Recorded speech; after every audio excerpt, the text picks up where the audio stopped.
great Friday evening, everyone, and welcome to this evening's episode of the Hearts of Men podcast. We are your hosts for this evening's discussion. My name is Dwayne Dwyer. I go by the Mindset Coach. Beside me, you have the Uncle with the Funk, no one other than Mr. Garfield Martin himself. Below me, you have my good friend Christopher McClellan from Across the Table with Christopher McClellan, also known as the Angry Guy who is still trying to learn. He's on the other side of the table from me, though, but that's all right. And beside him, you have our good friend Tawami Gaddy, who is known as the son of Timothy, or better yet, the available man. Gentlemen, how are you doing on this fine Friday evening? I am sore, but I am well. Yeah, I'm well. I'm not sore, but I'm well. Happy. I know it. Yeah. I wish I was sore, but I'm well. Hey, man, I got it. I got it. I would not wish this upon anyone.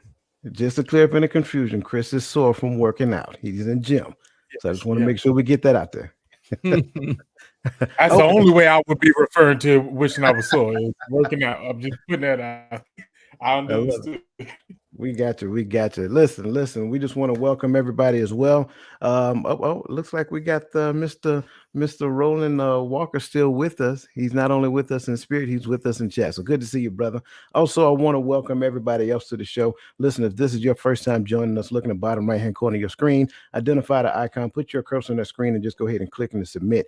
Go ahead and subscribe and join the channel. We're here every Friday night at 8 p.m. And listen, we are here to give you the best of what we got. And again, I just want to make sure that I am not missing anybody in the chat. So again, Crystal Everett, Cassandra McKenzie, Michelle Ray. Let me see who I'm missing. Bernadette Simmons. I think I skipped one. Christian Barrow. Good to see you. And welcome to this evening's conversation. Listen, if you guys have joined us last week, we started off talking about a great conversation. But however, before I dive into that, I want to kind of make everybody aware of the membership program. So again, the Empowering Perspective membership program is your gateway to sustained progression and self-improvement through personalized resources, supportive community, and thought-provoking content. We empower you to transform your perspective, unleash your potential, and embark on a journey of continuous growth through this e-learning platform. This is not just a membership, it's a commitment to evolving your worldview, enhancing your skills, and enriching your life. Discover the power within. Join the Empowering Perspective membership program. If you have not been aware, just if you're on YouTube, look up under your screen. You're going to see the little join button. Click there and you'll get all the information. If you're not on YouTube, just check the show notes. We put it in there as well. Man, that was a lot. All right. So now we can dive into the show. So as we said before, last week we talked about navigating difficult conversations, part 1. This week is part 2. Now, just to give a real quick rehash or a recap of what we talked about last week, because again, it was good. First, we talked about emotional discomfort. Then we talked about fear of conflict. And then we ended the show talking about risk of damaging relationship. And for those of you who were with us, that's when the great conversation about, what was it? The ultimatum? Yeah. We talked about ultimatums. So that's where we ended last week. So again, what is the big problem? No, man, we ain't gonna go into ultimatums tonight. Go ahead. Thank God, because I do not want to go down that rabbit hole again. But if it comes up, we got to entertain it. I'm just saying. Okay. All right. That's all right. All right. So, what is the problem with difficult conversations? Man, listen, if you are anything like me and you've been involved with difficult conversations, it just seems so hard at times to have a civilized conversation with two opposing points of view. Emotions get involved, past traumas get involved, people get triggered, start yelling, and all this other stuff. So the issue is, how can two civilized adults have a conversation where they do not agree, but can still exchange ideas in such a way that shows, for the lack of better terms, that they're adults? And that's what we're talking about here. So the first point that we're going to uncover tonight is the lack of skills and experience. Now, I think it kind of goes without saying, like, it's easy to see, like, if a person doesn't do a thing well, then they must be lacking in skills and experience. So, gentlemen, the first question I'm going to throw at you tonight is, could you share insight on the particular skills that you believe are most critical in these challenging situations? Empathy. I, I think you have to be able, when having it, whether you're the one bringing up the topic or the topic's being brought to you. I think both parties have to be able to empathize on the other part. You have to be able to hear clear enough that you can start to see and feel and envision what they are trying to express, whether in response to what you're saying or whether when they're bringing an issue up. So I think part of the problem with when it comes to hard conversations is we always look at things from the lens of us, and I can't come to I may be have a tough shell when it comes to certain situations and may think some things just are not important. But if you bring it up and it's important to you, I can't come to the conversation with that, with the mindset of, well, I don't think it don't bother me, so it shouldn't bother you. You got to have some level, I believe, of empathy in order to reach some common ground in these conversations.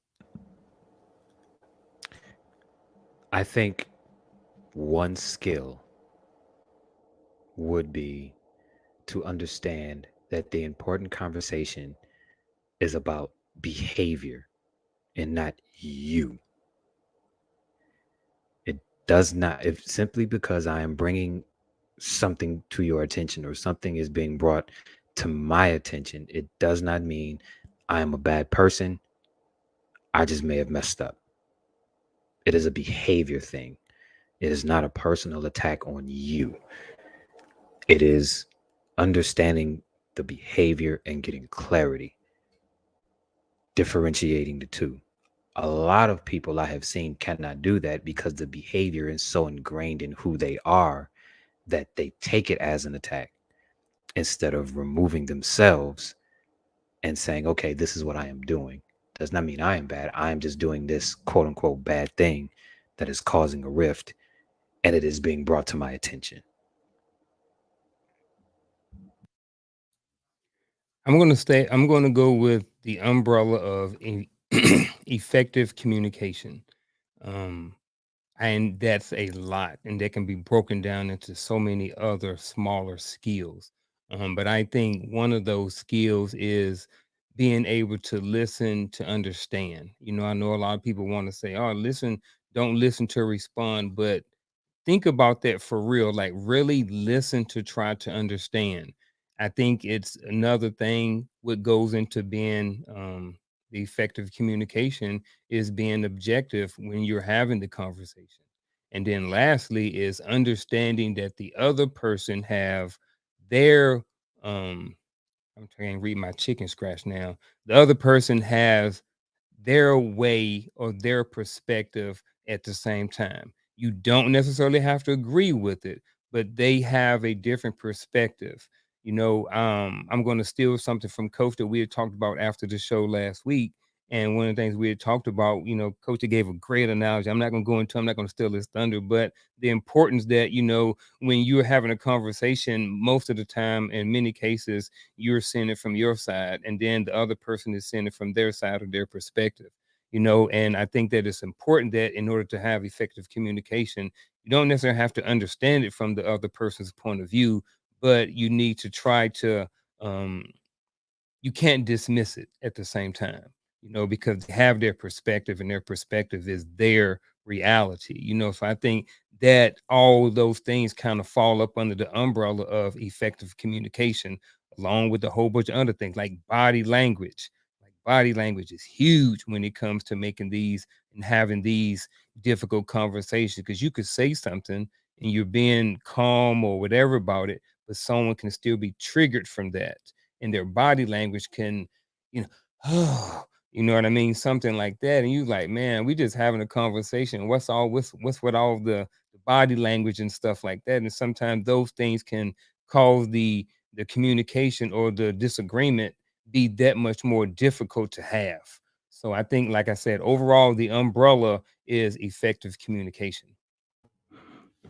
So I like all of your responses. I got empathy. Um, some people fail to realize that you're addressing their behavior, not attacking the person. Effective communication and understanding that everybody has their way of communicating and their perspective as well. I love all of these.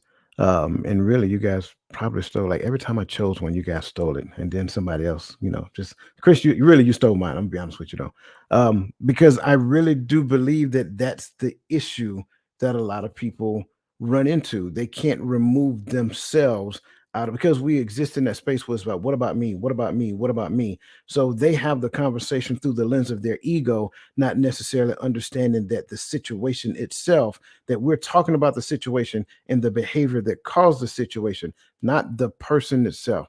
So since I got to change mine, I want to say that mine would be the fact that we can't ice this conversation down to one talking point. And I tell you what I mean.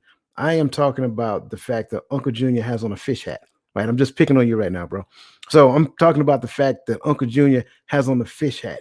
And then for whatever reason, Uncle Junior, he's offended, right? And this didn't happen in real life, by the way, just in case anybody got any strange thoughts. So he gets offended because I'm talking about his fish hat, and goes back to what Chris said. He knows that you're talking about me now, not necessarily me wearing the fish hat. So then he turned the conversation around. Well, you did this, right? So the talking point keeps moving throughout these difficult conversations, and you can't stick to one particular talking point. Therefore, you never reach a resolution. And the issue is that all of these points that you guys brought to the table is a facet in this conversation that becomes a moving target.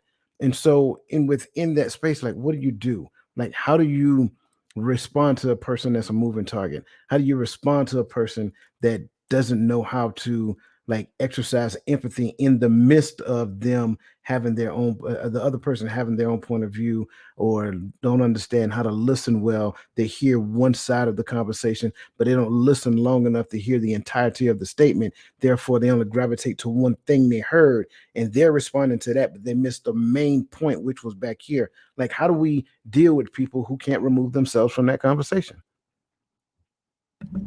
You don't. Mm, You don't. You cannot change the other person. That is a part of the ego thing. You cannot change the other person. If you bring up Uncle Junior's fish hat and he says, all right, well, what about your little Nautica shirt? We're not talking about my shirt. We're talking about your hat, because your hat, for just to use it as a analogy, right. your hat is the behavior. My shirt is just my shirt. You just need that to deflect.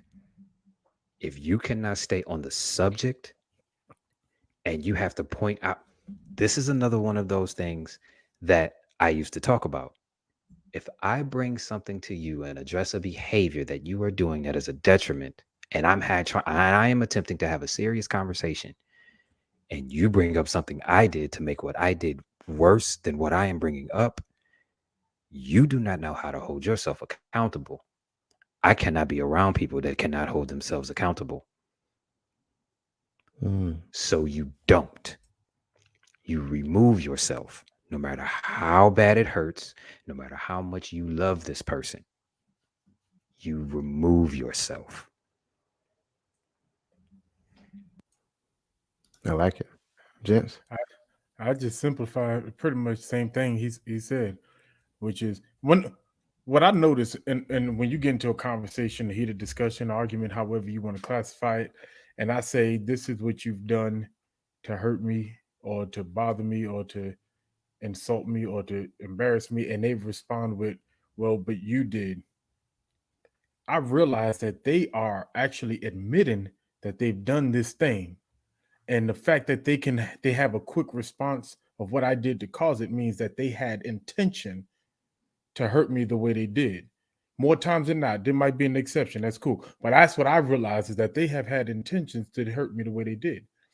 And if then there is no resolve on their side, I'm with Chris. Like, you have to act accordingly now. Now that I understand you and your intentions towards me, act accordingly. If you stay, I think sometimes you ask to be in that situation. So can you really not deal with people? You know, um, Yes. the reason why we have to get better at having difficult conversation assumes that we're going to be, we're going to have difficult conversations, right? So I think that in relationships, when you're with someone, things come up in a relationship that may not have been discussed or thought about, or even was an issue at some point when you start dating. And now they are, and now you have to talk about them. For example, you take couples that have been married for 20 years And wear fish hats. and wear fish hats, right? Those people who wear those fish hats from 20 years ago, there are certain things that happened in their relationship that they never had to deal with in year one that they have to deal with now. There was no cell phones. There was no women posting half naked pictures on the internet 20 years ago. So there was never a thought to have a conversation about that. Now here we are, we're in 2023, and we're just using it. There's a hat, and we need to have a conversation about the hat. The hat may not be inappropriate, and now we have to have the conversation. So I think that yes, it's okay to kind of write off people who are trying to challenge us that we may meet or may be co-workers of and not have to deal with them. But I think when we're in a relationship, even with men, that we have to understand that there are going to be some difficult challenges, some difficult times, and we're going to have some difficult conversations. But it doesn't automatically mean that we just throw everything out just because. But Chris, I definitely get you. New people that come in my life that don't add any value and don't have anything to do, and they want to challenge me and be disrespectful and different things like that when we're having conversations and stuff. I'm not going to have the difficult conversation with them. I'm just going to exit stage left. So Garfield, I, I I think we're about to go the same route. So go go ahead. ahead, Tawame. Yeah. I no, because I really got it. I'm asking this in question form because not only do I need to hear your answer, if your answer is what I think it is, you got to explain to me how. So you could deal with someone who doesn't care that they hurt or bother you, even though that they, and when you bring it up to them and they deflect, meaning they intend to continue to do it, you can stay in that situation. I'm not saying stay in the situation, but I think that there are ways to handle it. I don't think you just throw out the whole relationship. I think maybe in that incident, you take a break and you move away and you come back and have the conversation. So, in to what Chris's point is, I think yes, moving away, we're not having a conversation right now because you can't handle it. You know what I mean? And I think that's another reason why, Coach talking about the goalposts and just different things moving through the conversation is why so much is best to stick to that talking point and be as direct about it. You know what I mean? Instead of beating around the bush and speaking all in this gray area and giving 15,000 analogies. So, Yeah. Garfield, I um, completely uh, understand what you were saying as far as having to being with somebody for a substantial amount of time and then something new comes up and you have the conversation about it. I mhm. understand that aspect of it. However, if we have that conversation and you bring up something that I did in order to make what you did smaller or insignificant, or as Tawame said, give you an excuse to do it, I am leaving you. I am leaving you where you stand. You cannot do that. It is not fair. I am not attacking you. I am attacking the behavior. If you cannot hold yourself accountable or care enough about the situation to hold yourself accountable, because again, it is not about me. It is not about the other person. It is about us. If you cannot do that for us, then there is no us. I am and walking away. and to add a little honesty to the context, we are, this is hearts of men for the most part. For the most part, there are some nagging men out there, right? I'm not going to negate that, right? But for the most part, for men, it's normally a buildup. It don't become a crucial conversation until it's either a buildup or it has been addressed before. But see, that's a problem right there in itself, right there. There shouldn't be a buildup. You shouldn't be sitting on information that you need to tell your wife or that your wife needs to tell you, or that any difficult conversation, any relationship shouldn't be sitting on the information. I understand moving it, maybe this ain't the best time. Maybe, maybe it's Christmas. Maybe we have it 2 days later or something. I understand messing up the mood and the vibe. However, I do not believe in just sitting and holding on information. So if there's a buildup and the guy sitting on information, I think in itself that's a problem. I didn't mean to cut you off, but I did. I No, apologize. no. You didn't cut me off, but I just don't see. There's a lot of things. I don't care what most men can say they do, but I don't care. I believe that most men, by the time we bring stuff up, we don't walk through our relationship just, hey, we need to have a crucial conversation because you did this one thing that I haven't seen before. Is when things become a pattern for us, because typically if something is a once in a while type thing, we're good at brushing it off. And that's what I mean. So when it becomes a pattern, then it becomes a problem to us. Then when we bring it up, and if it's brushed off, and I'm saying that I can see not that. just for, I yeah, agree. and not just for us, also for the women on here to understand that's how men operate. When men bring stuff up and it becomes a crucial conversation, it's serious to him because we're not going to nag about everything that goes on. I agree. And half the time we are told that we are not allowed to talk or have feelings anyway. So if we bring it up, oh, you're damn right we're going to talk about this and we are going to fix this because I had to bring it up and I am a man. I am supposed to be stoic and I am supposed to not feel anything. But if I feel something in my gut, then it's valid and we are and it, going to discuss this. and it's for the betterment of the relationship. It's not to stroke your ego or not to manipulate or get something you want. It's for the betterment of the relationship. We bring stuff up because we really want a solution to whatever problem that we're addressing. We don't just we bring it up. Like I said, we want a solution. We don't want to just talk about it and divert and deflect and spend a whole bunch of time. If it was up to us, we'd be like, hey, look, here's the problem, A, B, and C. What kind of solutions you got? Here's my solutions. Boo, bop, the bam. Here's how we're going to do. Let's move on. Let's get on with our life. What I And mean? We it's really don't over. want to sit and be emotional for, hours and stuff like that. We want to just be over with. You know what I mean? And go on and get back to life. Yeah, so I'm with you. Yeah, it's Tawame, when he was talking just now, I think that brother was talking specifically about me, like to the T. Like I'm that person, I can see a thing happen and I won't say anything about it because I always consider the human factor.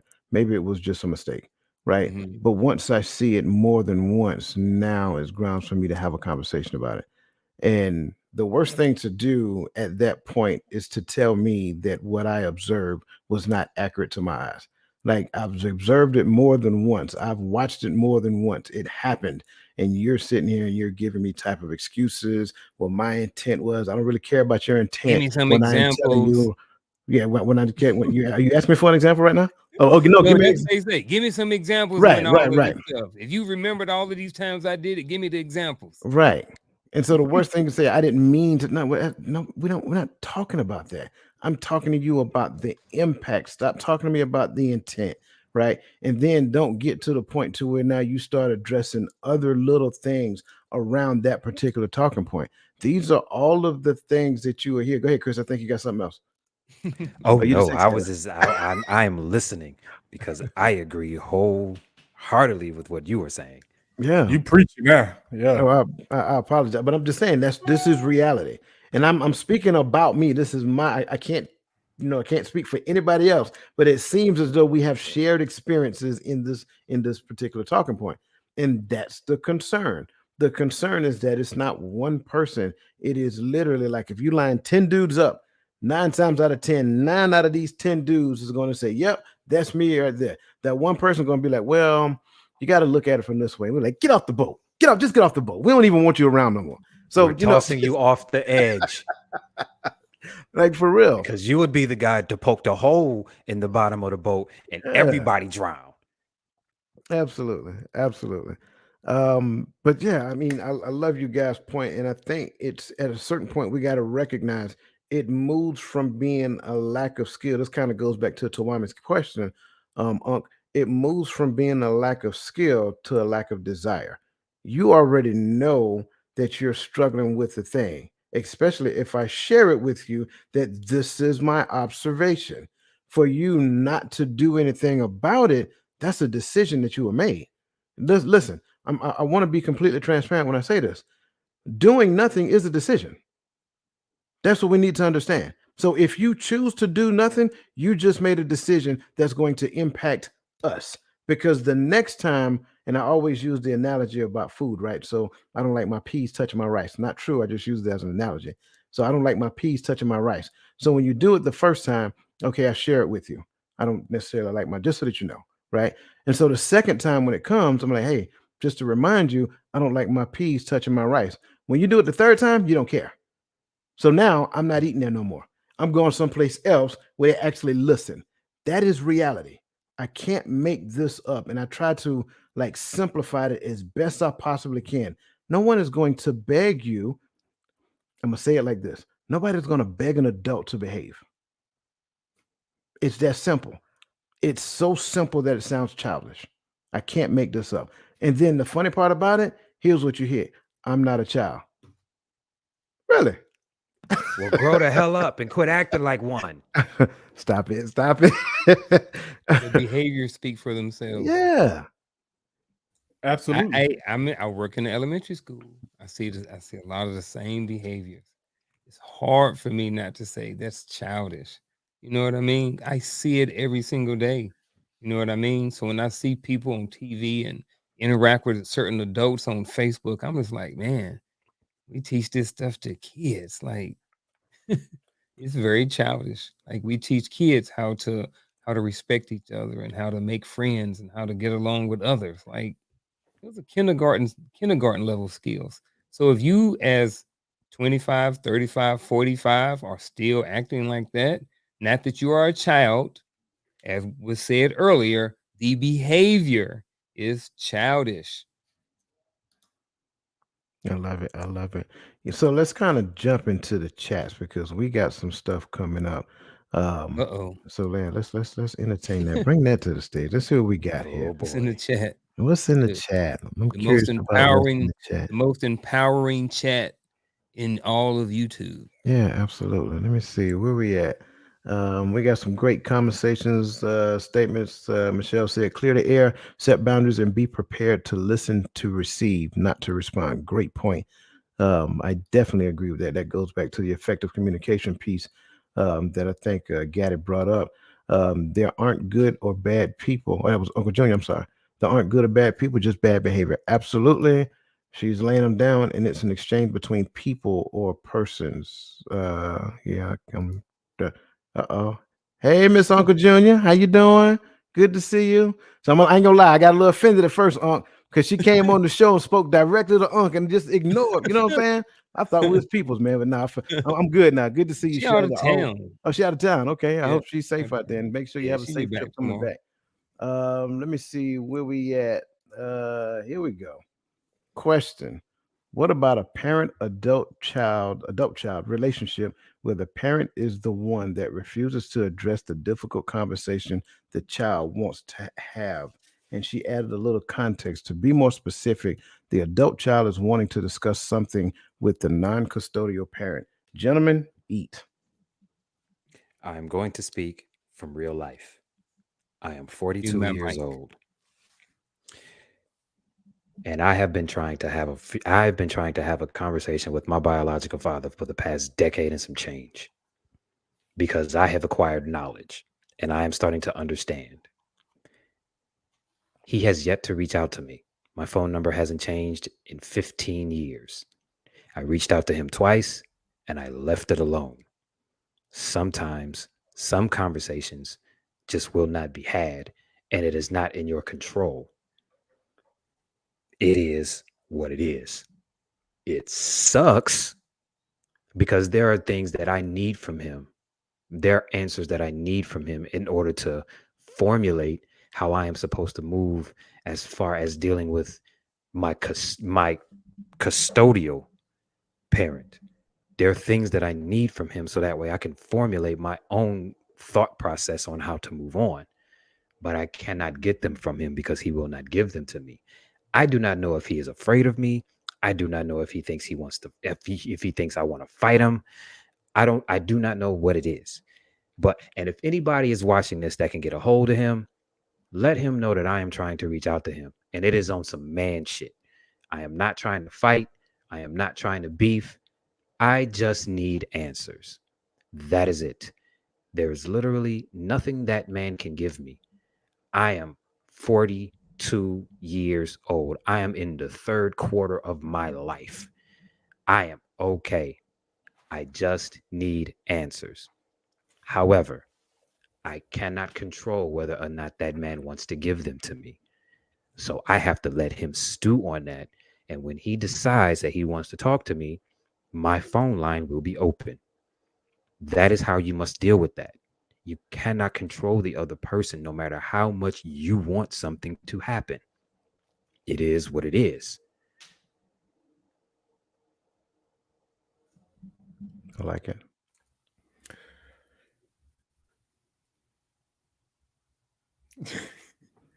I go ahead.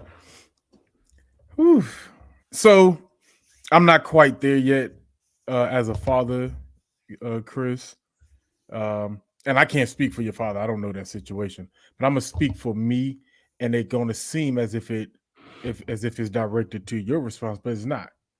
It's just me thinking 15, 20 years ahead in my life today, right now. There are conversations that if my son came to me and said, I want to have this conversation of why you wasn't more available, why you wasn't more present, why didn't we spend more time, why didn't you do this, and why didn't you do that, why didn't we do this? There are answers that I cannot give him without completely making his mother look like trash in this scenario. And because I know his relationship with his mother is is almost unhealthy. I feel where you going. I know your scenario is a little bit different, but that can create a hard scenario. Let me tell you something that really that hurt me. I don't know if y'all keep up with the new Fresh Prince series, right? But there's an episode where Marlon Wayans showed up It as was the Will's season father finale of season 1. I of remember it. season, yeah, and and I really want to hear what went down between uh Vi and him, because the moment he mentioned his mother, the father's reaction turned hostile, and then Will automatically got mad because his mother is the one that's present. He has that relationship with his mother and could not hear. And so now his son looks at him even worse than he looked at him when he was absent. So that that is a fear, I believe, of some fathers, because if I tell you the 100 gospel, I might have to, it might have to come across as if I'm bashing the other custodial parent of how they handled this co-parenting situation. And if we are honest, in a lot of scenarios, it gets ugly. The separation gets ugly. They're trying to split the baby gets really ugly in a lot of scenarios. That's not everybody's case, but that becomes a hard conversation to have. And I think men or fathers, even if you call them deadbeat or absent, they're more careful not to bash or attack the other parent. That's my belief. I can't But speak for everybody. That's how I see it. I completely understand that side of it.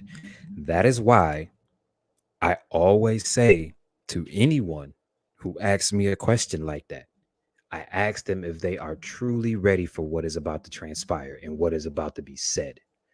You cannot go into that conversation with the thought process that everything is going to be roses and candy and he is going to say all of the things that you want him to say about your mother.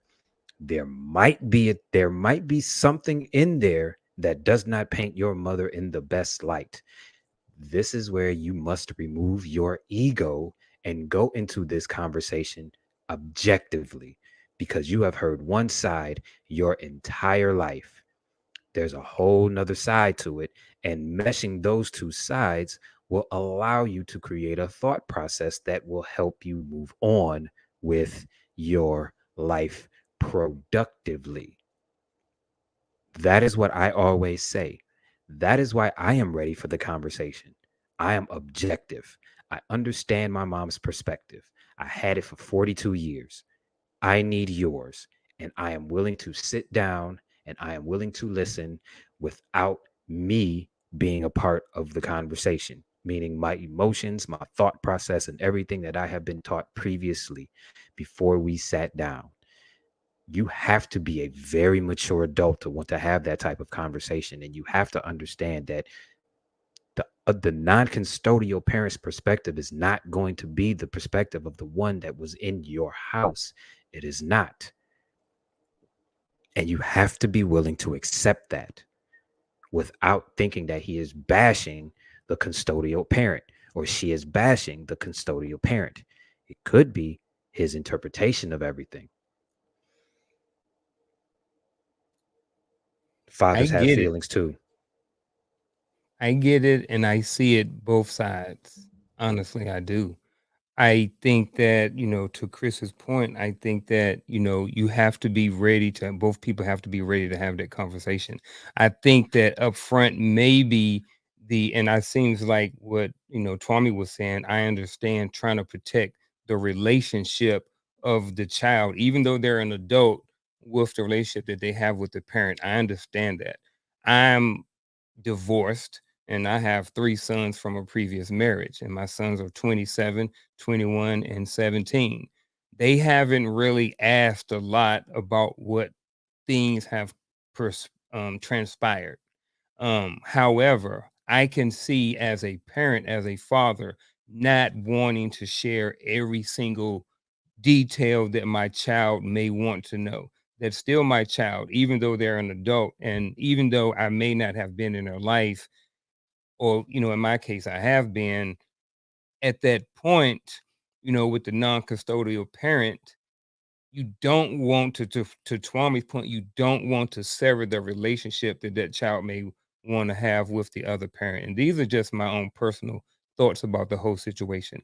I understand as a child, and so what I would do is I would approach it and I would say, "Hey, look, son, I there are some things that I'm willing to share with you, but we're just meeting. So there are some things that I may hold back, but as we grow and continue to build a relationship, I may share more, and I may let you know, hey, there are some things that you may not like. So I get both of those things. So I think that, when it comes to non-custodial parent, the parent has an option to not share certain things. And I think that they have a right to kind of judge in their own mind what the adult child not necessarily can handle, but what they're willing to share in that moment. You know what I mean? And I think that the child, if they really are wanting to have that conversation, that um nothing wrong with keep pressing, or you know what I mean? Like I get it, like but you can't make somebody give you information that they don't want.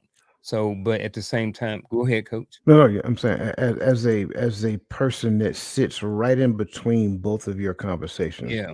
right? A person who is in Chris's shoes that wants to have that type of conversation so that you can have a healthier relationship, and then a person who is like you who have children from a divorcee, right? And that was their primary motive, what do you call it? Custodial parent. That's what their primary care giver at that particular point in time. As a person who exists in that space, I offer the olive branch to my children. I allow them, I let them know at any given point in time, whatever it is you guys want to talk about, well, we can talk about it within reason. Just like what you just said, I'm not going to talk about the details of our relationship. That's our relationship. I'm not going to talk about the details of their relationship. I don't want to know the details unless you're in a place where you're hurting and you need somebody to give you some guidance, to comfort you, nurture you, all of that great stuff. So I'm not going to have those discussions. However, for as a child, as an adult child who is looking to have a more fruitful conversation with my father, when I went to him for whatever reason, he was just not in a place to have those discussions. That's okay. I'm okay with that. I put forth the effort. I put it out there, say at any given point in time, when you're ready, I am here to have the conversation so that we can have a better and fuller and more richer relationship.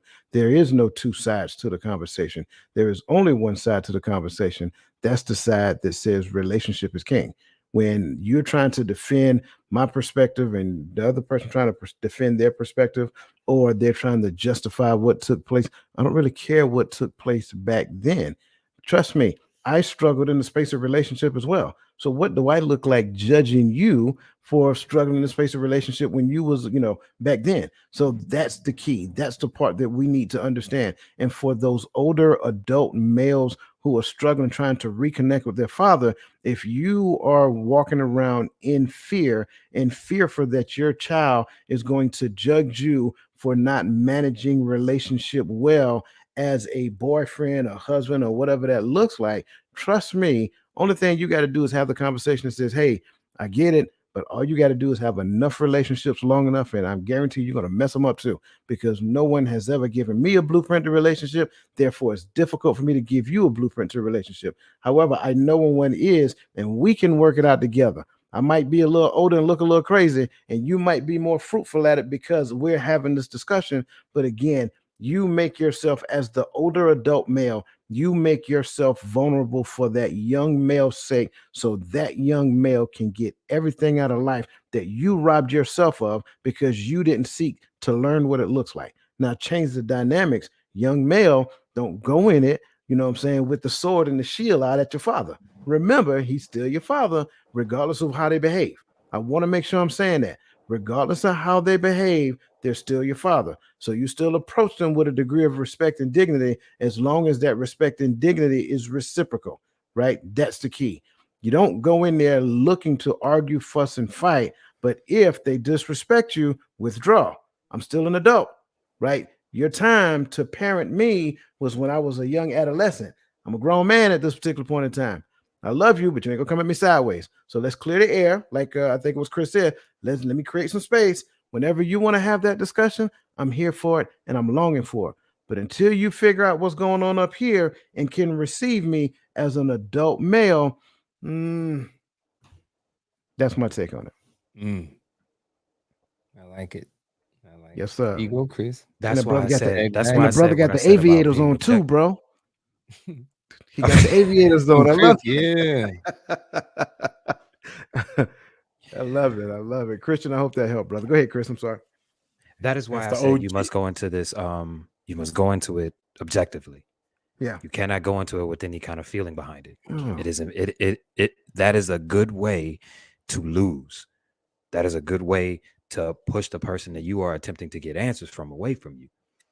Forget what your mama taught you. Forget what your daddy taught you. If your mom or your dad was not there and they have answers that you seek, go get them. Yeah. And go get them with an objective mind. Their perspective may seem like, oh, he brought it up. Their perspective may seem like, quote unquote, bashing. I think that is a buzzword. I cannot stand buzzwords. Bashing might be the non-custodial parent actually telling their perspective of the truth of what happened. They are not synonymous. I highly doubt that the non-custodial parent, unless he or she is still immature in age or immature in mindset, I highly doubt that they are going to be out here attempting to make the present parent look bad, because the present parent was actually present. Go get your answers. Can I address it from a different side? Other than being immature, partially can still, I don't even want to say can still be hurt or whatever the case may be, but maybe just has never addressed. And so you peel back a Band-Aid over a wound that is 20 years old, it brings back old pain, and then he lash out. What I would say is, at that moment, I wouldn't respond. I would let him speak. Because as an adult, we have to understand now that this is a person. Yes, he's father, but he is a person. And in that initial moment, I would let him go. Now, every time we talk can't be bashing my mama now, though. This is what we're not gonna do. And that's when I will address and say, all right, pops, can we just not talk about mama no more when we communicate? I just want to talk about us and build our relationship. And if it can't go past that, then and I hate to say it, I would, if it makes me uncomfortable, I would limit my conversation. I don't mean I wouldn't have a relationship with my pops. It's just we can't talk as much because I'm not going to listen to you. Bash, I heard you. You got it out. I felt you, but I'm not going to turn on my and me as a father. I shouldn't expect my child to turn on their mother because I felt she did me wrong, or she could have been a better person in this co-parenting situation. That has nothing to do with your ability to love her. If you love her, love her. If you love me, love me.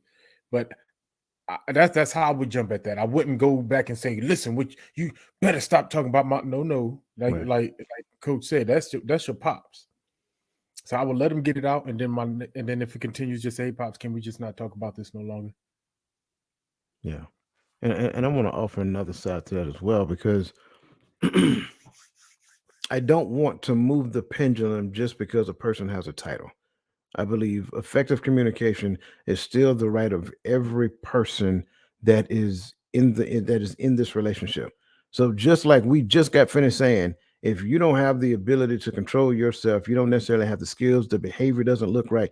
What you cannot do is that you can't. I'm laughing at Shell. I'm sorry. You cannot. You cannot extend bad behavior at me based upon some unresolved trauma that you had 20, 30, 40 years ago. And so, with that being said, you have to understand that in the space of relationship, communication has a responsibility. I can't say that I want a relationship with my son, but I'm not open to having the conversation that he wants to have, again, within reason. But then, by that same token, I can't lash at my son as well based upon some stuff that I did in my past. And he or she, my daughter, he or she may have a different perspective based upon where it came from.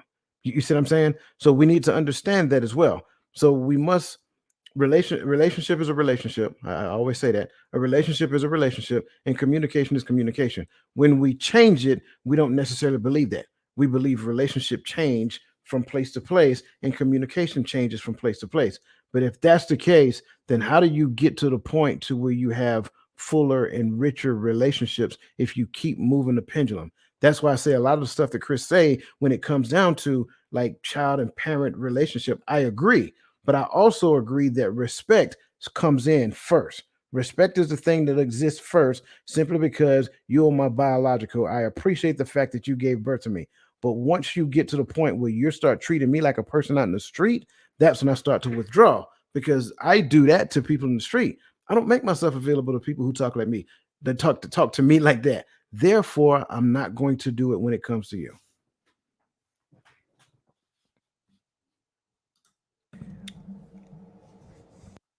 No, go ahead. I agree with you, but I'm going to caveat and going to go a different route when you talk about the respect piece. Mhm. I'm not going to respect you just because you are my father, because you did not facilitate the responsibilities necessary to fulfill that role. You do not get that respect. However, I am going to respect you as a creature that was created by the same divine creator that created me. That is the base level respect that everybody should get. But you do not just get respect just because you have a position when you did not fulfill the responsibilities of said position. You had his side of the story yet? No, I've been trying to get it for the last decade and a half. So it could have been totally out of his control. He may not even never know about you. I will never know unless he says that. That is what I am looking for. Answers. Give me answers. But do not think that you are going to get the fatherly respect that a man who was there would get. I don't know you. Here's why I said that. I have I have a friend right now. We've been friends since 2010. That's all I'm gonna say. He may be watching this. I don't want to throw all his business on the street, but I'm think he would mind. He is 40. He just met his dad for the first time at the end of the last year. His dad's Puerto Rican. He just went to go visit his dad last week or so in Puerto Rico. He finally met the other side of his family. He got a totally different story about it. His mom had pretty much told him that his dad was a POS and all these different things. And he had a certain Sounds familiar. feeling about him. When he got to a certain age, he reached out or whatever, and he got a totally different side of it. And now, like, he sent pictures of, of like him and his dad, and the thing about it is like he's mixed, he's biracial. His dad's Puerto Rican and his mom's Caucasian. So he said when he was growing up, he would always see a bunch of people. He would always be on his mom's side. So he saw a lot of Caucasian people, and he always looked different. But he said now with his family, he fits right in, he blends in, he's like the same color of everybody, different things like that. So I only say all that to say is that, sometimes there are some moms out there who sit on some information and don't reveal everything or push out certain information that may not be factual to save face. You know what I'm saying? And then we come to find out that we've been holding and harvesting all of this information or anger or whatever towards somebody. And then when we come to find out, we was holding for no reason because we didn't even have the other side of the story. So that's was my little piece. That And is I'm why not I trying to said, and come against how you feel or anything like that. I completely understand, but that is why I said I'm coming to this objectively. I Mhm. cannot come into this with the preconceived notions or the previous teachings or the previous thought processes that I have already had. I do not know this man's side of the story. I need to know this man's side of the story before I can make a decision. And I cannot have an ego about it. I am Yeah, and completely and totally objective. Say your piece. I need it anyway. and just in case any young people watch this, I think we work with Chris enough that I can say this. What Chris is not saying, just in case there's any people out there dealing with this, he's not saying that he will meet his father with the most upright disrespect because he didn't raise him. What he's saying is, don't expect me to come to you and say, "Hey, pops," and "What up?" Act like we have this father-son relationship when we don't. You didn't foster that relationship. We can't pretend like we have that relationship. But I will give you the respect as a man, and we can grow from here on. And I I will think so. give I you the wanted, concrete yeah, foundation to yeah, build upon that so we can have that adult style father yeah, son relationship, because we yeah. cannot have the father son relationship that we should have had when I was coming up. We cannot have that. That time has passed. I am a grown up. I'm an adult. We need to have an adult conversation, and we need to have an adult father son relationship. Absolutely. Absolutely. So, Christian, I hope we answered your question, brother. Again, great question. And y'all know me, man. I derail a whole show for a great question. And that was definitely a great question. So thank you, Cassandra, and thank you, Brother Barrow. Prayers and blessings to you. And I hope that actually work itself out. Um, I wouldn't necessarily say that that derailed the conversation, no, no, no, no, because no. that is a difficult conversation to No, have. what I'm saying, derail the talking points that I had, Oh, but okay. I Never don't mind. mind. But My it's still apologies. within. No, you good. It's still within context of the conversation, but it didn't. That's what I'm saying. So again, thank you guys for that. Moving on to the next talking point is the uncertainty of outcome. And again, it's just one of those places to where people have issues with having difficult conversations because they can't understand or they don't know what the necessary outcome of having this difficult conversation it is, in my opinion, a controlled concern. So that being said, the question here is, what do you perceive as major concerns? I gave mine, so don't steal it. What do you perceive as major concerns when dealing with uncertainty of outcomes and difficult conversations?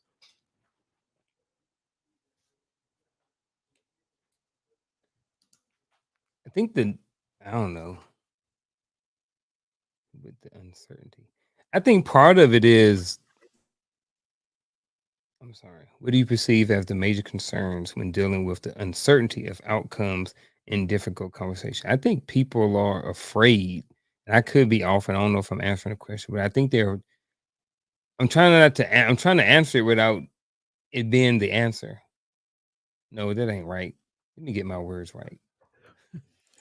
Wait, I what? think what I'm it gonna is, it's use that. hard.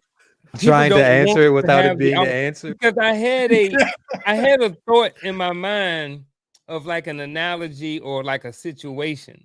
You know what I mean? Yeah, yeah, I But then got I you. was trying to reverse it and flip it and see if it would fit together. So I'll take I'll throw a dart at it and see if I can hit it. All You right. know, it's like, so and so goes out and and they cheat, right? And they have to have the conversation. They say, you know what, I'm gonna tell so and so about whatever happened, right? I think there's a big fear of uncertainty of what could happen if they tell. Maybe they leave, maybe there's an argument, maybe the marriage is over, maybe you no longer spend time with your kids. So I think one of it is dealing with or having to deal with the possibility of the unknown. You know what I mean? It's like, man, like if I tell her, I want to tell her, I want to be honest. I was drunk. I'm just making this up. This is not me. I'm just making it up as a scenario. I was drunk. I went out and did that. Blah blah blah. I wish I wouldn't have. I want to tell her, but I want to be honest. But I know that she already said she was going to leave. She was going to take the kids. So I think sometimes just having that fear of what the outcome could be can cause challenges and where people don't even want to have the conversation. Is that close, Coach? Okay. Oh yeah, oh yeah. You Okay. good? You All good? right. Whew, like right now, I'm a little uncertain because I don't remember what your answer was. So I was I'm just trying to gonna answer it without answering. hey, I'm just gonna close my eyes and throw my dart. Hopefully, I don't hit Do it. this answer, The man. bullseye right in the middle. Nah. But I really, really do believe that it depends on who we're talking to because I got a bunch of different answers in my head. And the reason why is because the scenario is different based upon who the conversation's with, right? It could be I want to address my boss about some things that he or she does that makes me uneasy or uncomfortable, but I'm afraid of reprisal. Getting You fired. Yeah. Uh, or like you brought up the relationship wise, it could be, and maybe not just I cheated, or maybe I just know he or she might blow up anytime you tell them they did something wrong or you feel like they did something wrong. So I think it all depends on who you're talking to, but I've come to realize, and I really don't know what the end goal answer would be, but I come to realize that the more concern I have about a reaction, the more I care about either the relationship or what's tied to the relationship. Like the boss, I care more about the job or the paycheck than so it causes me to have caution when addressing things with my supervisor, my boss. Relationship. If I didn't have concern or wasn't nervous or didn't have fear of the unknown when addressing my spouse, then do I really care about that relationship? You know, because I don't want the relationship to be derailed over something as simple as you didn't put your slippers where you told me to put my slippers. So you could be messy and I can't, and now we divorce. Like, you know what I'm saying? Like something stupid, and it can really derail my marriage. So I really do think it depends on who I'm communicating with. I don't want to tell coach I don't like that. He put so much shine on his head because I don't want to get kicked off the podcast. And you don't. It shined perfectly. Like it got the perfect texture and equal medium of light. But I was just saying, like kind of like the fish Army hat got it. thing. 555. Oh my God, I love it here. It's all good, bro. Nah, but that's it. What do you perceive as the major concerns when dealing with the uncertainty of outcomes in difficult conversations? I would say one of the major things is the fear of taking a loss. And that is mainly because most of us do not know how to take a loss without flying off the handle. I am not afraid of taking a loss. I used to work in retail. I worked in retail for a good decade and a half. I used to get paid to hear the word no. It is what it is. I am numb to it. I am not afraid of taking an L. It is what it is. Losses are losses are learning sessions for me. I learn from every loss. And to be honest, I have gained double what I have lost previously. So a lot of times, taking that loss can open up the door to something so much better. I got an Absolutely. alibi, and this is for Chris. I'm just stealing what exactly what he said. To sum it all up, fear, fear, and that comes in so many different forms. That's the word that I was looking for when I was talking and rambling. You said fear of the this. It's like, bruh, fear of the unknown. You do not know what that outcome is going to be. Fear of taking a loss, fear of being by yourself. You know what I mean? Fear of losing money. You know, it's a whole bunch of fear of losing your job, fear of not getting a promotion. Like, so many different fears that go into this. Man, Hmm. fear for me. Now, can I give you the sum to the sum? Please do. This is the sum to Please the do. sum. And Gaddy, man, I just want to throw something at you. I'm just You saying. been looking off your paper all day? No, we was just talking about this last night. That's why I'm throwing something Oh, at him. Right beneath beneath or behind the scenes, your programming is the reason why all of this exists. Every bit of it. You have like these negative thought patterns that exist. And it doesn't matter what it has to do with. It can be in a relationship, it can be at work, it can be driving down the street. That primary negative thought pattern that exists in underneath the surface, right? That programming kind of spin these thoughts off. And then you'll get to the point to where you will respond based upon those thoughts. So when it comes down to the uncertainty of outcomes, I knew I threw out their control, but that's where control comes from. Since I don't know what the outcome of this, potential conversation could be, I am going to control the narrative. I ain't going to tell her nothing. So now, since she don't know, ain't gonna be no problem until she find out. Well, see what had happened was I was trying to give you the answer without the answer. You know what I'm saying? And it just happens that way. So beneath you, and I'm joking at that point, but I'm so serious. Like behind the scene, it's just like a computer program, right? So I don't know how old most people are listening, but if you're our age, you remember back in the days, if you want to kind of change the operating system, you had to change out floppy disk. So you had to put this one in, let this run for a while, then pull this one out and pull the next one in, let that one run for a while and pull that one. So it took like hours to change an operating system. The same thing as it does with you. You're not going to change it overnight. It is impossible to change it overnight, but at least you can make a decision for it to change. So those that programming, which started years and years and years ago, I mean, it's still happening today. That's a whole nother conversation. It literally creates the negative programming that exists behind the scenes. I can give you a perfect one. I was just talking about this today. Even with superhero movies, right? There's a negative programming within the confines of a superhero movie. Every little boy at some point wanted to be Superman, but Superman was an orphan raised by poor people, and his arch nemesis was a millionaire. So it is a negative construct that exists underneath it, and we don't even realize it. And you know what's funny? You brought up Superman. I'm going to caveat because everybody knows that I'm a comic book head. Yes, you are. They came out with a story called Injustice, where the Joker killed Superman's killed Lois Lane and his unborn child, because Superman thought he was flying Doomsday out of space, but he was really flying Lois out of space. The Joker made Superman kill Lois without him even knowing it, and so he came down here, killed Joker, and then took over the world. Are we the only ones that know about that? By the looks of their face, I don't. I'm like, I was I'm over here listening. like, yeah, I remember that. I don't. I'm Listen, sorry, but but that's fine. Though. I'm just over here sitting over here in my smooth blue empowering perspective podcast shirt. And we You know what appreciate I'm you. We saying? we I'm just appreciate over you. here chilling. But the thing is, parents, you need to be aware of this, right? Adults, we need to be aware of this as well, But we need to be aware of this because beneath the surface of a lot of these programs, there is a programming that exists, and it exists to put you in a state of negative thinking at some particular point in time. So you're going to always look at the worst of a situation. So I kind of want to inject that. Again, that's a whole nother conversation. And definitely for those who are in the membership program, we're going to break that down so that you can actually understand what that looks like. Okay, moving on to the next point, cultural and personal differences. I got to smile as I read this.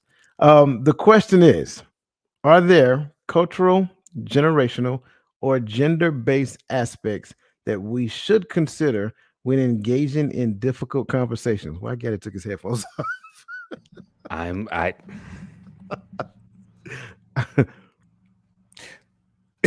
just leave the show. He snapped the extension cord out the wall and everything. We got about 15 minutes for this question at most. Yes and no. Explain, I sir. think some of these things, the answer would be yes. And I think some of these things, the answer would be no. I think that, like for me, my wife is Native American. She's Navajo. She's from the reservation. There are some things culturally that are different in communicating. So we both have to give each other and have to learn to give each other grace that our cultures are way different.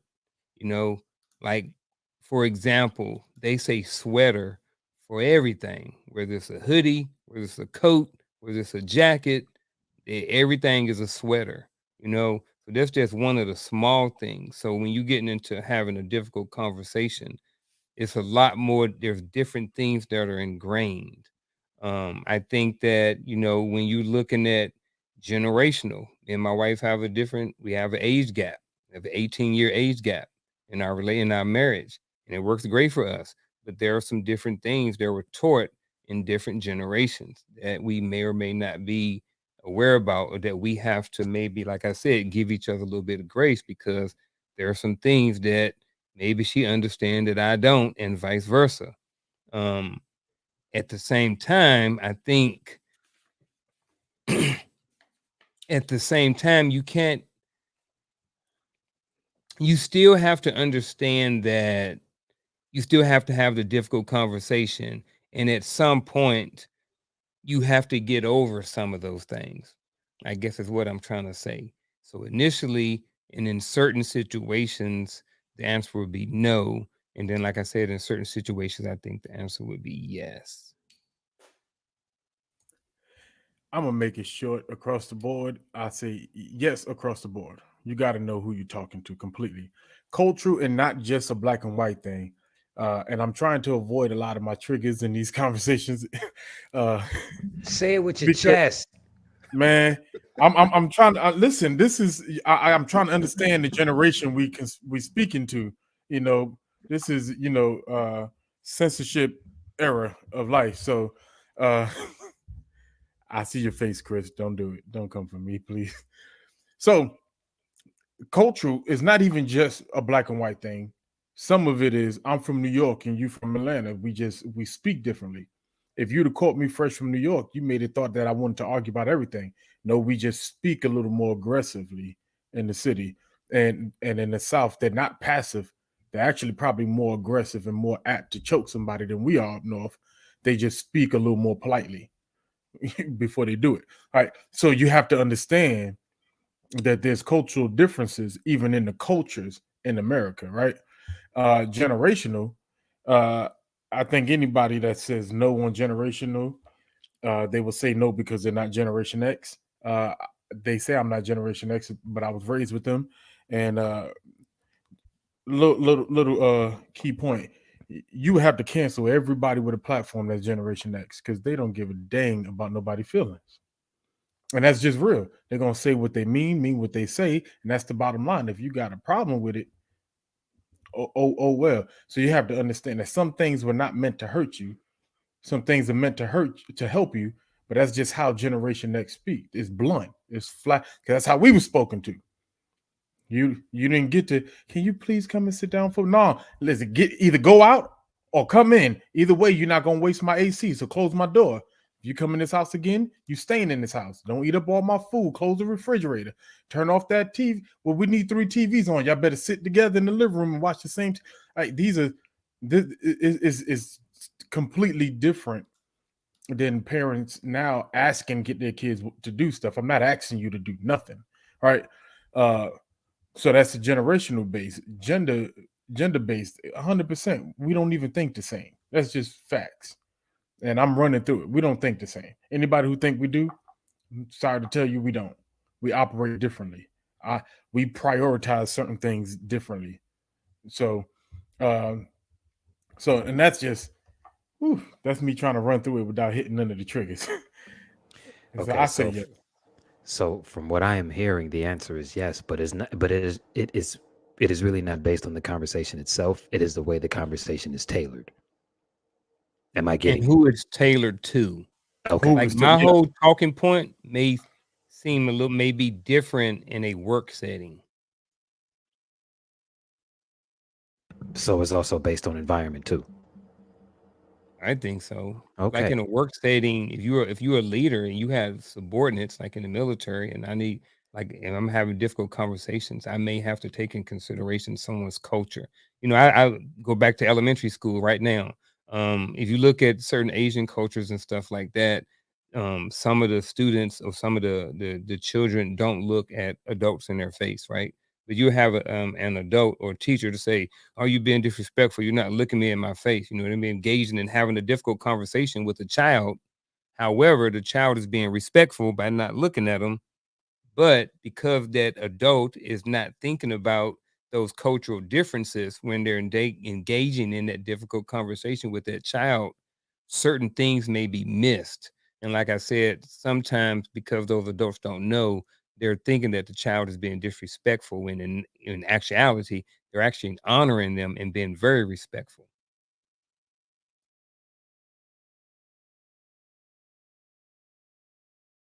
But I don't think it should be manipulated or anything like that or used as an excuse.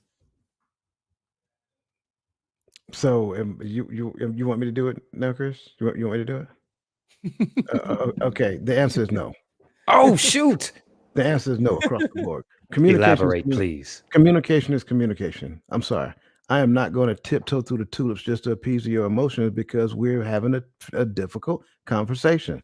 I don't care what generation you're from. I don't care what your gender is. I don't care what your culture says. At the end of the day, a difficult conversation needs to be had. And if that's the case, I'm not going to tiptoe through the tulips and sugarcoat my words because what you're telling me at that point is that my emotions are less valuable than yours. So when I get to the point of sugarcoating, don't speak that way. It's the way you say it. No, it's not. It's the way that you receive it because you're what's the word I'm looking for? Now I'm getting in the Gatling lane. I want to make sure I don't use any trigger words at this You are point. unaccountable. Can I Bingo. ask you? Can I ask you a question real quick? So, are you talking about from the person receiving or the right. person giving? It's on both sides. Communication is communication. The two Because people involved in it is in the environment of communication. Therefore, however the environment is set up for communication, what you'll find is that those people who struggle with communication, they exist in the space of fear.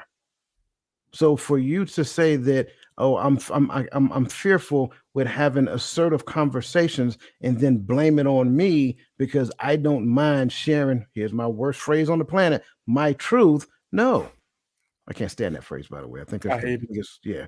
I guess, It's one Go of the ahead. dumbest buzz phrases I've heard ever, but go ahead. and I'm only bringing it up because I'm trying to make sure I understand where you were going with it. Because the way I'm looking at it as if you bring to me something I did, and I may not like, people like I didn't like their delivery. I think sometimes if I know who you are, like for instance, a first sergeant now and the first sergeant when you was a private, two Mhm. different first sergeants, right?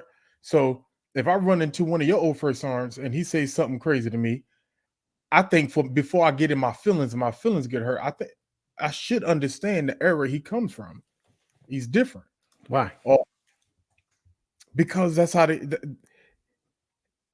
what's acceptable conversation that you grew up in or that you were programmed with is different for you, and I can't expect you to change the way you talk because you're talking to me and my sensitive feelings because I was born 20 years too late.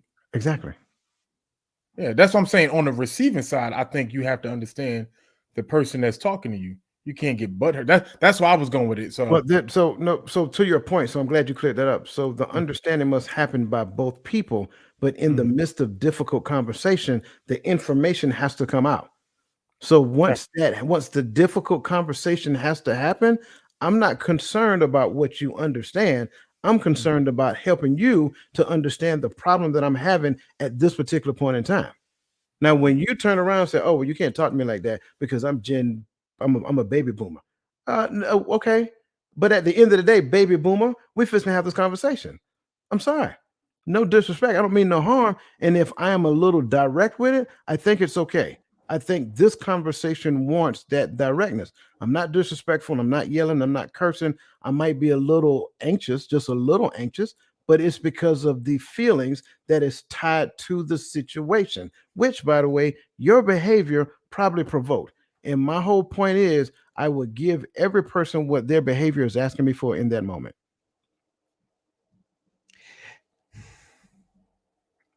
Coach, thank you. Yes. I told you it was going to be me or you. I appreciate that because I am going to say no as well. And I am going to say no based off of this. To speak runs the risk of being offensive. So why not just be honest? I can be direct and respectful at the same time. I am not sugarcoating a thing, especially when I am talking to someone who claims that they are a grown up. You should be able to receive what I am saying because you know I am not saying this to disrespect you. I am saying this because something is happening that we need to fix. And I am not going to sugarcoat that. I said this last week. My happiness is paramount. And I refuse to live another day unhappy. We are going to talk about this. And I am going to be as direct, lowest common denominator, and bottom line as I can be. So there are no misunderstandings. You are going to completely get where I am coming from. And then we can go from there. I am not I changing get a that. thing. No. And it's not a bad thing either. Mm-hmm. And it's Not a not and, bad and thing. and it's not a thing that's intentional to hurt your feelings. It is a difficult conversation. We're not just talking about, oh well, I don't like, the dinner that she cooked. Throw that mess in the trash. I'm not talking about stuff like that. That's totally different. You know what I'm saying? I'm talking about a difficult conversation that needs to be had. She done spent up all the bill money, and the bill collectors are calling, and you trying to figure out where the money went, and she walking around with like 15 different bags. We need to have a conversation. You know what I'm saying? I'm sorry. This is Mm-hmm. not going to be an easy conversation. I'm just what the truth is. We got to get out of that space of catering and tiptoeing around emotions. I've been saying this for the longest, and I'm gonna keep saying it until it resonates. My emotions are for me to, number one, understand where I am between me and reality as I observe it. Then I take what I analyze from my emotions and line it up with the truth, my source document for truth. Once I understand that how I feel is compliant with the truth, now it's time to have a conversation.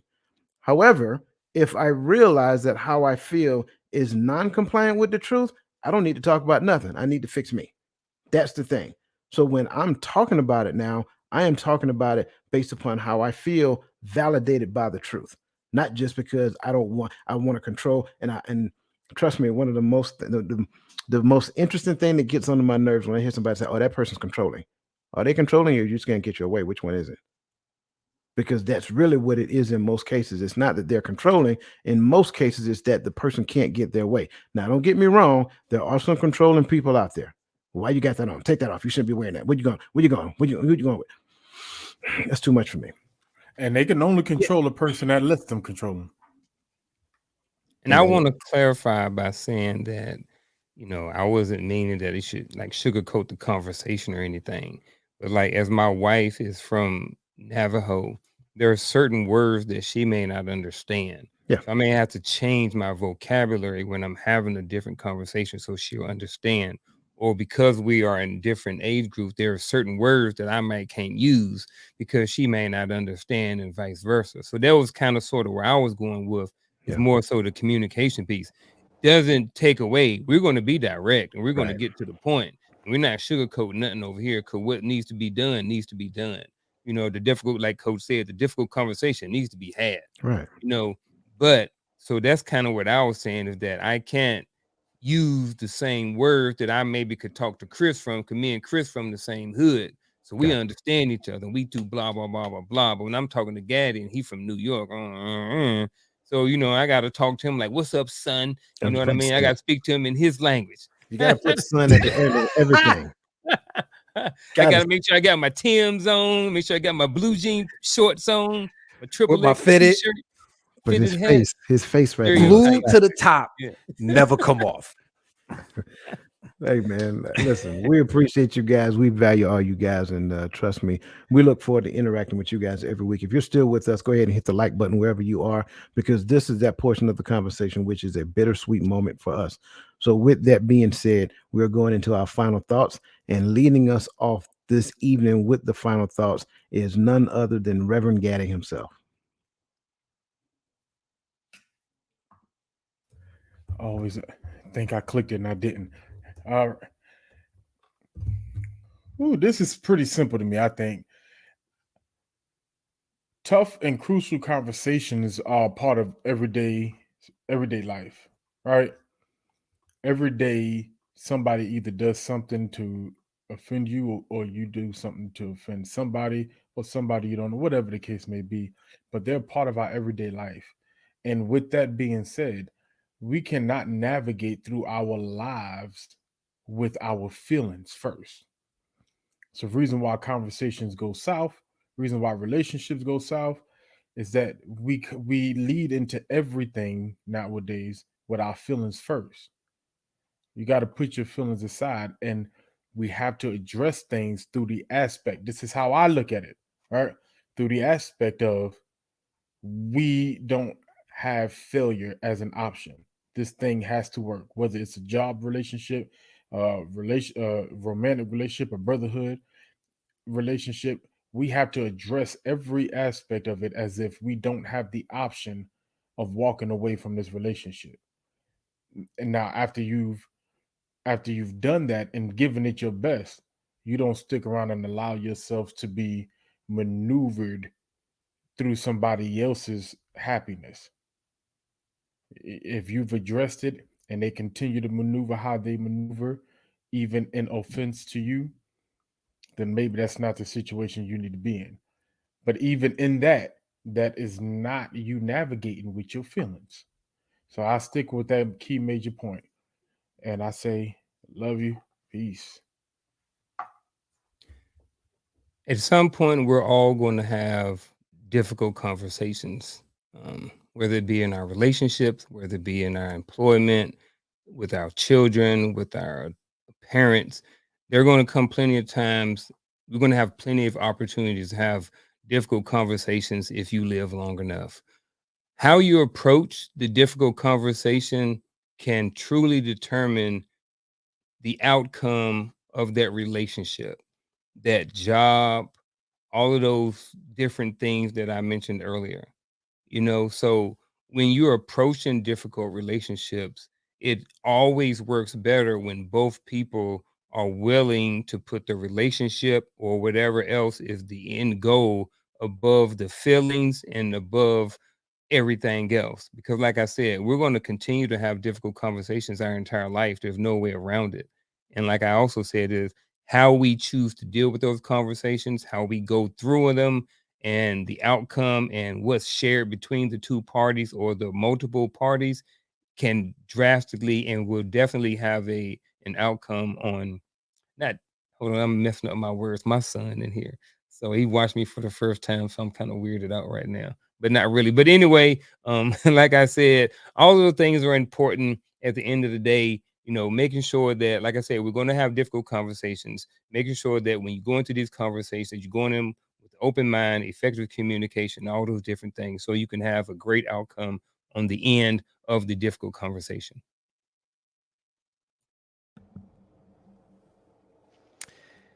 My final thought is simple. Sometimes difficult conversations are necessary for growth. Do not run from them. Do not hide from them. Do not deflect when having them. Just have them and give the other party the benefit of the doubt, just like you would require the other party to give you the benefit of the doubt. That is my final thought. As always, this is always a bittersweet moment for me. But in this particular conversation, one of the things I want to say, and I think this is the pivotal piece as we transition into next week to close off this conversation, your relationship requires you to grow. That's just it. If you're in a relationship and choosing to be complacent, you are not adding value to that relationship or anyone that you're in relationship with. Relationship requires you to grow. I believe relationships are the ultimate growth, the ultimate training ground. Therefore, difficult conversations now become necessary. If you understand you are lacking at a thing, you need to put forth the effort on your own to acquire the skills that make you better at that thing for the sake of relationship. That's just what it is. Too many times I've seen where there is just stagnation, where people are just existing in space and denying themselves the beauty of what a relationship can ultimately be if they value the other person in relationship more than they do themselves. And that's ultimately what it's all about. So again, put forth the effort, acquire the skills that you need to be better for the sake of relationship and the other person that you're in relationship, whether it's significant other, friend, cousin, in-law, outlaw, it doesn't really matter, right? We are here to serve others. And if you only view everything, especially relationship, through the lens of how it serves you, you're on the wrong end of the spectrum. So that being said, on behalf of all the brothers, and oh yeah, one other thing I want to say. Shout out to our brother Roland Walker, man. He had to attend the graduation tonight. So, brother, we just wanted to extend a warm. We miss you on this evening. We know that you're out there where you're supposed to be at, man, and we look forward to welcoming you back next week. So, you and Sister Olympia, be safe out there. To everybody else, again, we value you. We appreciate you. You're always welcome to join us here every week, same time, same channel. And next week, we're going to close this out as we unpack navigating difficult conversations part 3. Have a great rest of your evening and a fantastic weekend. Until next week.